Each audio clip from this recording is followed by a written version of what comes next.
Caribou Weather Dude YouTube channel. Joey Only here. Hit like, share, subscribe. Raining in the BC interior, lows passing through. Got some lightning in the Prince George region in the last little bit here. It's 12:30 in the afternoon at the time of recording on the 31st of May. Hit like, share, subscribe if you will. That keeps me in business. Okay, let's go. There it is. This is bad news.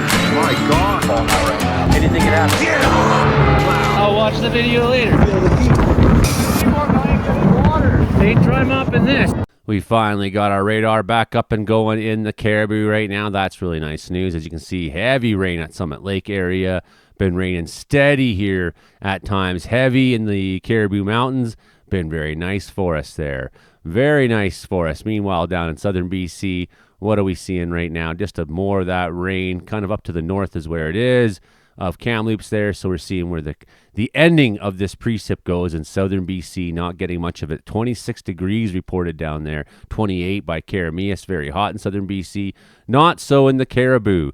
We do have some severe storm watches and things like that on the Alberta side there. Thunderstorms may develop in the Alberta area that could become strong. We got a line here moving on through. That's probably a target we'll be watching the next little while. And then everything else in Western Canada is smoke, smoke, smoke, smoke warnings, smoke warnings, smoke warnings, air quality statements and whatnot. That bad air is pushed into Manitoba, south and Saskatchewan south now, and has become atrocious. Some of the images I'm seeing from Justin from Weather Center in Manitoba, even Brandon, Manitoba, blanketed in thick smoke right now at this hour. The big story now the next 2 days is going to be the fact that this low is going to start pushing across the prairies, right? It's firing a little bit of rain in the southern prairie ahead of itself. It's going to shoot temperatures way up in southern Manitoba, although one thing that may keep temperatures down is just the amount of smoke. So the sun is not reaching the ground in a lot of places. So we're seeing it quite a bit cooler than we thought we'd see it in Manitoba. That's kind of good news. That should reduce a little bit the fire activity, but it hasn't had that great of effect. Fires are still really raging right now all over Manitoba and Saskatchewan. We'll look at that in a minute. But you can see in front of this low, it's bringing up all this really, really hot air, and that's going to keep moving through. We got the hottest day expected for Manitoba, southern Manitoba on Sunday. The low is going to come through. It's going to produce erratic winds once again. It's not going to deliver rain into the target areas where our fires are, where we need them the most right now. Here you can see on the dots where our fires are. Most of this rain is going to skip this whole region. It's going to take us beeline up towards Fort McMurray and out towards Arviat. So that's where we're watching. This low is going to push that way and not likely to deliver a lot of rain into our target area for fire. So that's the sad news on that one so far today. Where is that low going? Let's watch here real quickly on rain and thunder, and we'll see where we're at today, where our thunderstorm risk is. It's so just starting now that we're in the 12 o'clock hour Pacific Standard Time. It's just starting this system here. You can see the thunderstorms firing up ahead of the line there of moisture into the Edmonton area. Some of those could get really strong. See lightning starts possible all up through the north, all the way up even into the far north, where maybe fire conditions aren't as good, but still everywhere in southern half of Northwest Territories is really taking a lot of beating. We see that lightning now moving through on Saturday evening, putting possibly more fresh fire starts at the southern end of that line. Heavy rain going to be good news for those going up through there. But like I say, in the 2-week forecast, there's still very little rain expected there. We're going to see temperatures come back down on Monday more and more to more closer to seasonal levels. You can see Sunday morning, though, strong winds across the prairies underneath that low. So this is something that we're really, really going to have to watch here. This is really bad news, actually, because look at the wind gusts we're expected. We're going to see some really strong winds challenge ahead. So first you get that warmth. Everything's been drying out for days, weeks. We got all that warmth that's driving fire behavior, got the dry conditions that's pushing fire behavior. Now you're going to have the wind on top as well, right? The low humidity values on front. So everything's going to be very, very ready to go. These winds should push things even further. So that is concerning for me. That's very concerning, absolutely. So we'll be watching how this wind plays out as that low moves on through. But here we go. Look at these. This is wind gusts. We're talking 75 kilometer an hour wind gusts potentially moving on through. So it's not good. It's really not good for Saskatchewan tomorrow. I mean, things will benefit from the low passing through in the days after, because it will bring temperatures back down, but you're going to have to go through a major wind event on Sunday for Saskatchewan particularly.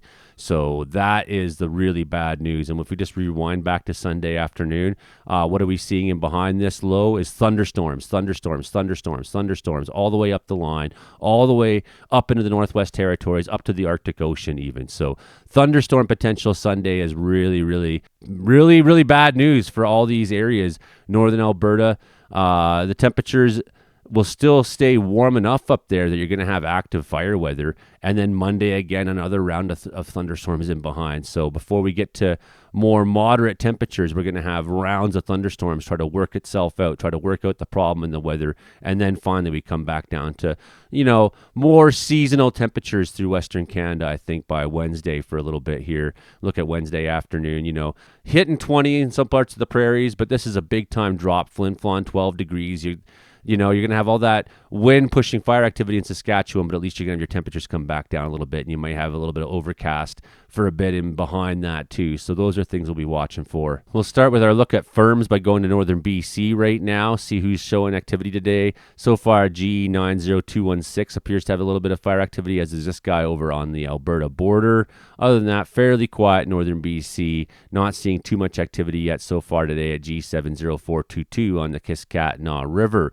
Conditions are generally a little bit down right now in the BC side. We have thunderstorms possible there. Maybe deliver a little bit of rain would be nice onto some of those, or at least keep humidity in the air up. As we see too, conditions so far not producing a lot of fire activity in Alberta yet today, although we might see that change tonight. Up in the north, though, this one's really making a lot of noise so far this afternoon. It's early, so generally you want to look at these scans at the end of the day.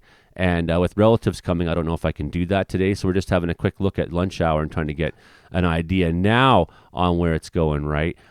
This one as well showing a lot of activity. So the ones in the western side of Alberta, central and western side, a little less activity. The ones closer to the Saskatchewan side showing more activity. The warmth is being drawn up ahead of that low there. So they're probably still benefiting from warmer weather than we are. The Shoe and Campfire both showing a lot of activity right now.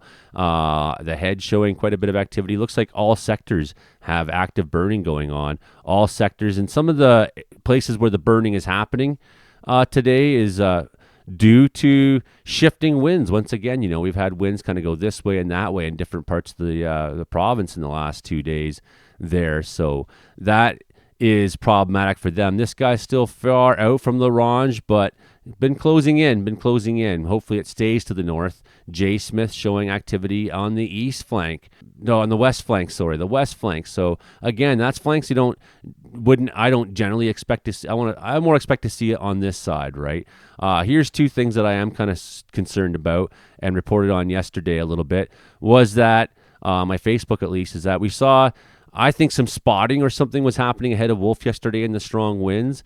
So it seems to me like this fire has really closed the gap. Watch, we're going to go to the distance here and measure. And if you recall, we'll go to what seems to be some activity in the past 24 hours, and we'll go right to Flin Flon itself. And we're talking 32 kilometers, something to that effect, right? Maybe we'll go right to this more hot area and go straight to Flin Flon, possible 30. So that fire is probably closed something between 5 and 10 kilometers of distance yesterday in those winds. It probably pushed up ahead that far. It seems to be the case. What we also saw in winds yesterday in Manitoba was this guy took a big dive south. So look at this. This is really bad news, actually, because Baker's Narrow is targeted. Sure. Looks like we got an airport there, right? Now, that's bad news, I think, because the road is also in danger here at place. So we continue to see Flin Flon itself, the fire activity not really coming into the town as far as we can tell. I haven't seen any updates yet that say the town is in danger, so that's good news. We'll go look at Sheridan now. We've been concerned about them for the last couple days, but it's nice to see that even though they're really flanked in a number of directions, the head of the fire seems to be pushing out the direction you would generally expect to see through these quadrants, taking a more easterly bearing. Puckatawagan, they're airlifting people out of there with CH-147 Chinook helicopters right now. I know about those things, that they have a battle capacity for 33 armed troops. I don't know what their civilian carrying capacity would be, if that would be something in that neighborhood or not, or if they have to take less people with more stuff, or they're taking more people because they're not loaded for war. I really have no details on that. I know there's children still at Puckatawagan that haven't been evacuated, but Canadian Armed Forces are doing overtime over there trying to get people out. And the main problem is that the road is cut off, right? So the road's been cut off by fire. They're only way in or out, and they're just kind of hemmed in there. And the community itself, maybe not as at risk, but it's like, well, there's a point where the fact that it's so close to town and the fact that the road's cut off means that people are going to have a hard time surviving there. And we still have lots of fire season ahead too, right? So I don't know. I can't really tell what's going on there.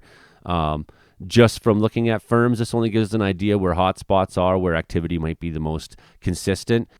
One of our big concern areas, Split Lake, really flanked on that west side there. You would expect at some point a resumption of fire activity moving this direction. Road's been cut off. So Split Lake, that's one of the evacuation zones of big concern. Down at Cross Lake, there's been a lot of evacuees coming over to them.